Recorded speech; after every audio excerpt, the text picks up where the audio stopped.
আসসালামু আলাইকুম। সংবাদে আপনাদের সবাইকে স্বাগত জানাচ্ছি। আমি ফিরোজ তোহা। শুরুতেই সংবাদ শিরোনাম। বাংলাদেশের সর্বশেষ গুরুত্বপূর্ণ আপডেট সংবাদে আপনাকে স্বাগত। শুরুতেই সংবাদ শিরোনাম, পরে বিস্তারিত। প্রথমেই জানাবো আবারও মাস্টার ঢাকার হুঁশিয়ারি নাহিদের। আওয়ামী লীগকে নিষিদ্ধ করার বিষয়ে দ্রুত সিদ্ধান্ত না এলে আবারও মাস্টার ঢাকার মতো কর্মসূচি দেওয়ার হুঁশিয়ারি দিয়েছেন জাতীয় নাগরিক পার্টি এনসিপির আহ্বায়ক নাহিদ ইসলাম। আর চলমান সবাক ব্লকেট কর্মসূচির মধ্যেই নিজের ভেরিফাইড ফেসবুক পোস্টে সব কথা বলেছেন নাহিদ ইসলাম।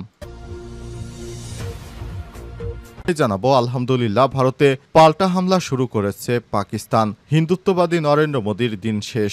পাকিস্তানের হামলায় তছনছ ভারত। পাকিস্তান নতুন করে আরও ব্যাপক আকারে হামলা শুরু করেছে। পাকিস্তান 3টি বিমান ঘাঁটিতে হামলার প্রতিক্রিয়ায় পাকিস্তান সামরিক বাহিনী অপারেশন বুনিয়ান উল মারসুস নামের একটি পাল্টা সামরিক অভিযান শুরু করেছে। ভারতের ব্যর্থ অপারেশন সিঁদুরের বদলা হিসেবে পাকিস্তান বুনিয়ান উল মারসুস নামে অভিযান শুরু করে। পাকিস্তানের সামরিক বাহিনী জানিয়েছে এই অভিযানে ভারতের বিভিন্ন সামরিক স্থাপনায় হামলা চালানো হয়েছে। বুনিয়ান উল মারসুস একটি কোরআনের আয়াত থেকে নেওয়া হয়েছে, যার অর্থ হচ্ছে সীসা গলিয়ে অটুট প্রাচীর তৈরি করা, অর্থাৎ এটির দ্বারা পাকিস্তানের সামরিক বাহিনীর ঐক্য, শক্তি এবং প্রতিরোধের প্রতীক হিসেবে ব্যবহৃত হচ্ছে। এরপর জানাবো ভারতের 26টি জায়গায় নতুন করে ড্রোন হামলা পাকিস্তানের। ভারতের 26টি জায়গায় ড্রোন হামলা চালিয়েছে পাকিস্তান। আজ মাঝরাত থেকে উত্তরের বারামুল্লা থেকে গুজরাটের ভুজ পর্বত পর্যন্ত হামলাগুলো চালানো হয়েছে বলে জানিয়েছে ভারত। বিবিসির এক প্রতিবেদনে বিষয়টি নিশ্চিত হওয়া গেছে। এদিকে ভারতেও 50 জন সৈন্যকে হত্যা করল পাকিস্তান। আলহামদুলিল্লাহ, সীমান্তের দ্বিপক্ষীয় নিয়ন্ত্রণ রেখা বরাবর এলওসি বরাবর পাকিস্তানি সৈন্যদের গোলার আঘাতে ভারতের 50 জন হিন্দুত্ববাদী সেনাকে জাহান্নামে পাঠিয়েছে পাকিস্তান। আজ পাকিস্তানি তথ্য সম্প্রচার মন্ত্রী আতাউল্লাহ তারার এই দাবি করেছেন বলে দেশটির সংবাদ মাধ্যম ANRY নিউজের প্রতিবেদনে জানানো হয়েছে। এবারে জানাবো অবিরাম মিথ্যা প্রচারে হাসির পাত্রে পরিণত হয়েছে ভারতীয় মিডিয়া। যুদ্ধ উন্মাদনায় ভাসছে ভারতের গণমাধ্যম। পাক ভারত সংঘাতে প্রকৃত তথ্য তো দূরের কথা থাক, ভুয়া তথ্য ছড়ানো, ভারতের ক্ষতির তথ্য অস্বীকার করা, এমনকি গাজা যুদ্ধের ছবিকে পাকিস্তানের হামলার ছবি হিসেবে চালিয়ে দেওয়া হচ্ছে। ভারতের মূলধারার গণমাধ্যমগুলো চালিয়ে যাচ্ছে এমন অবিরাম মিথ্যাচার। Times of India, India Today, Aaj Tak, এনডিটিভির মতো মূলধারার সংবাদ মাধ্যমগুলো এই দলের বাইরে নয়। তারা ইন্ডিয়ার হয়ে দালালি শুরু করেছে। তারা পাকিস্তানের হামলা বলে চালাচ্ছে বিভিন্ন গাজার ছবিগুলোকে এবং ইন্ডিয়াকে তারা মহাশক্তিধর বানানোর চেষ্টা করছে। কিন্তু তাদের সেই গর্বের রাফাল যুদ্ধ বিমান 3টি ভূপাতিত করা হয়েছে, সেটি এখনো তারা স্বীকার করেনি। প্রিয় দর্শক, এতক্ষণ শুনছিলেন সংবাদ শিরোনাম, এবারে বিস্তারিত। তবে তার আগে বন্ধুরা, অনুরোধ থাকবে এই সংবাদটিতে একটি লাইক দিন। এই চ্যানেলে আপনি নতুন হয়ে থাকলে আমাদের সংবাদটি দেখতে দেখতে চ্যানেলটি সাবস্ক্রাইব করে রাখুন। কমেন্ট করে বন্ধুরা আপনার মূল্যবান মতামত জানিয়ে দিন। আর বন্ধুরা, ভারত পাকিস্তান যুদ্ধে আপনি কোন দেশকে সমর্থন করেন কমেন্টে জানিয়ে দিন। এবারে বিস্তারিত। আবারও মাস্টার ঢাকার হুঁশিয়ারি নাহিদের। আওয়ামী লীগকে নিষিদ্ধ করার বিষয়ে দ্রুত সিদ্ধান্ত না এলে আবারও মাস্টার কর্মসূচির মতো কর্মসূচি দেওয়ার হুঁশিয়ারি দিয়েছেন জাতীয় নাগরিক পার্টি এনসিপির আহ্বায়ক নাহিদ ইসলাম।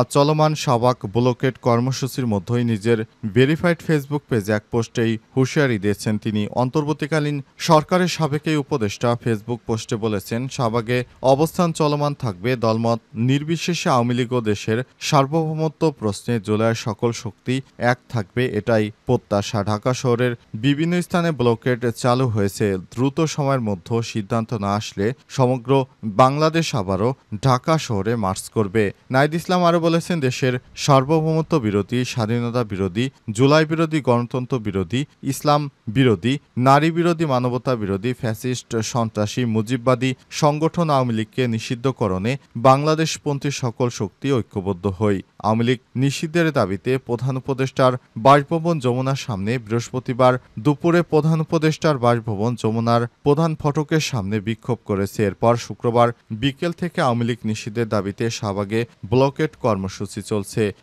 এখন পর্যন্ত তাদের এই ব্লকেড কর্মসূচি চলছে। তারা জানিয়েছে আওয়ামী লীগকে নিষিদ্ধ না করা পর্যন্ত তাদের এই অবরোধ চলতে থাকবে।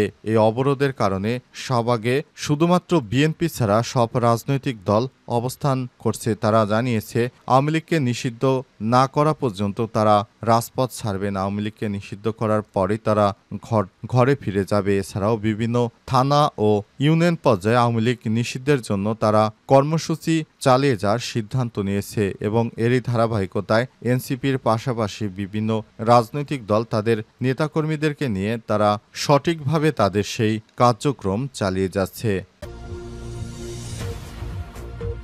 ভারতে পাল্টা হামলা শুরু করেছে পাকিস্তান। 3টি বিমান ঘাঁটিতে হামলার প্রতিক্রিয়ায় পাকিস্তানের সামরিক বাহিনী অপারেশন বুনিয়ান উল মারসুস নামে একটি পাল্টা সামরিক অভিযান শুরু করেছে। ভারতের অপারেশন সিঁদুরের বদলা হিসেবে পাকিস্তান বুনিয়ান উল মারসুস নামে অভিযান শুরু করেছে। পাকিস্তানের সামরিক বাহিনী জানিয়েছে এই অভিযানে ভারতের বিভিন্ন সামরিক স্থাপনায় হামলা চালানো হয়েছে, যার মধ্যে পাঠানকোট, উধমপুর এবং ব্রাহ্মস ক্ষেপণাস্ত্র সংরক্ষণকার উল্লেখযোগ্য। বুনিয়ান উল উরসুল নামক একটি কোরআনের আয়াত থেকে নেওয়া, যার অর্থ সীসা গলিয়ে তৈরি একটি অটুট প্রাচীর। এটি পাকিস্তানের সামরিক বাহিনীর ঐক্য, শক্তি এবং প্রতিরোধের প্রতীক হিসেবে ব্যবহৃত হচ্ছে। পাকিস্তান জানিয়েছে ভারতের হামলায় নূরখান, মুরিদ ও শোরকোট বিমান ঘাঁটি লক্ষ্যবস্তু ছিল। এই হামলা জবাবে পাকিস্তান পাল্টা হামলা চালিয়েছে, যার ফলে ভারতের বিভিন্ন শহরে বিস্ফোরণের শব্দ শোনা গেছে। পাকিস্তানের প্রতিরক্ষা মন্ত্রণালয় জানায় এই অভিযানে শুধু সামরিক স্থাপনাগুলোকে লক্ষ্য করা হয়েছে, বেসামরিক স্থাপনাগুলোকে নয়। তবে এই উত্তেজনা দুই পারমাণবিক শক্তিধর দেশের মধ্যে আরও বড় সংঘাতের আশঙ্কা দেখা দিয়েছে। এই অভিযানে ভারতের বিভিন্ন সামরিক স্থাপনাকে লক্ষ্য করা হয়েছে, যার মধ্যে রয়েছে উধমপুর বিমান ঘাঁটি, পাঠানকোট বিমান ঘাঁটি, ব্রাহ্মস ক্ষেপণাস্ত্র সংরক্ষণাগার। এই পরিস্থিতিতে আন্তর্জাতিক সম্প্রদায়, বিশেষ করে G7 জোটগুলো উভয় পক্ষকে সংযম প্রদর্শনের আহ্বান জানিয়েছে এবং সরাসরি সংলাপের মাধ্যমে শান্তিপূর্ণ সমাধানের পথ খুঁজে বের করার পরামর্শ দিয়েছে। সাম্প্রতিক এই উত্তেজনার সূত্রপাত হয় কাশ্মীরের পেহেলগামে সন্ত্রাসী হামলার পর থেকে। সে হামলায় 26 জন প্রাণ হারায়। এরপর থেকেই ভারত ও পাকিস্তান সীমান্তে যুদ্ধ অবস্থা বিরাজ করছে। সূত্র জিও নিউজ এজেন্সির। ভারতের 26টি জায়গায় ড্রোন হামলা পাকিস্তানের।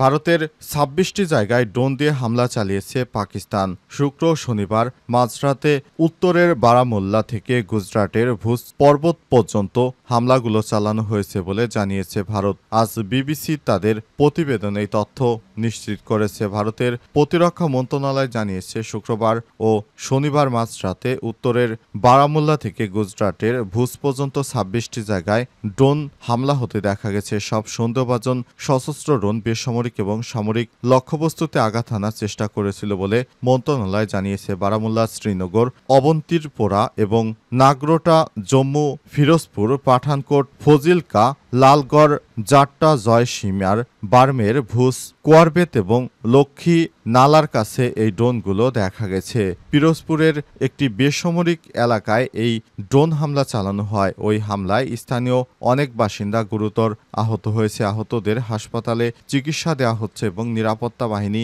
এলাকায় তল্লাশি চালাচ্ছে। ভারত জানিয়েছে তাদের সামরিক বাহিনী সতর্ক অবস্থায় রয়েছে এবং এ জাতীয় হামলা ড্রোন প্রতিরোধী ব্যবস্থা নিয়ে মোকাবেলা করা হচ্ছে। প্রতিরক্ষা মন্ত্রণালয় সীমান্ত অঞ্চলের বাসিন্দাদের বাড়ির ভেতরে অবস্থান এবং এলাকায় জারি করা সুরক্ষা নির্দেশাবলী মেনে চলার পরামর্শ দিয়েছে।